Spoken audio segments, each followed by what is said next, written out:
So you're really dealing with not an economic system, but I would go so far as to say an anti-economic system. There's an old saying that the competitive market model seeks to create the best possible goods at the lowest possible prices. This statement is essentially the incentive concept, which justifies market competition based on the assumption that the result is the production of higher quality goods. If I was going to build myself a table from scratch, I would naturally build it out of the best, most durable materials possible, right? With the intent for it to last as long as possible. Why would I want to make something poor, knowing I would have to eventually do it again and expend more materials and more energy? Well, as rational as that may seem in the physical world, when it comes to the market world, it is not only explicitly irrational, it is not even an option. It is technically impossible to produce the best of anything if a company is to maintain a competitive edge and hence remain affordable to the consumer. Literally everything created and set for sale in the global economy is immediately inferior the moment it is produced, for it is a mathematical impossibility to make the most scientifically advanced, efficient, and strategically sustainable products. This is due to the fact that the market system requires that cost efficiency, or the need to reduce expenses, exist at every stage of production, from the cost of labor to the cost of materials and packaging, and so on. This competitive strategy, of course, is to make sure the public buys their goods rather than from a competing producer, which is doing the exact same thing to also make their goods both competitive and affordable. This immutably wasteful consequence of the system could be termed intrinsic obsolescence. However, this is only one part of a larger problem. A fundamental governing principle of market economics, one that you will not find in any textbook, by the way, is the following. Nothing produced can be allowed to maintain a lifespan longer than what can be endured in order to continue cyclical consumption. In other words, it is critical that stuff break down, fail, and expire within a certain amount of time. This is termed planned obsolescence. Planned obsolescence is the backbone of the underlying market strategy of every goods-producing corporation in existence. While very few, of course, would admit to such a strategy outright, what they do is mask it within the intrinsic obsolescence phenomenon just discussed, while often ignoring or even suppressing new advents in technology which might create a more sustainable, durable good.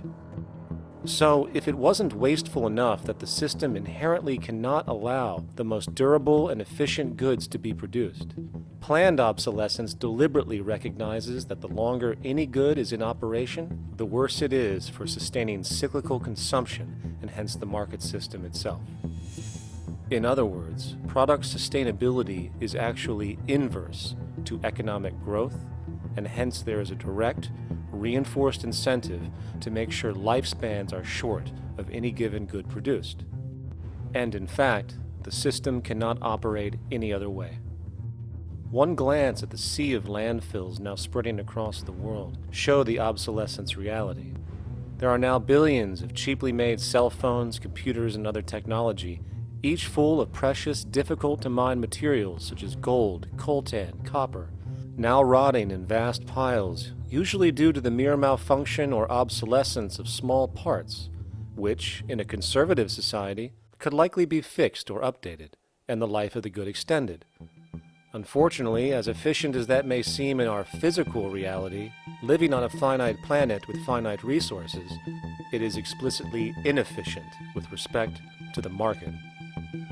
To put it into a phrase, efficiency, sustainability, and preservation are the enemies of our economic system.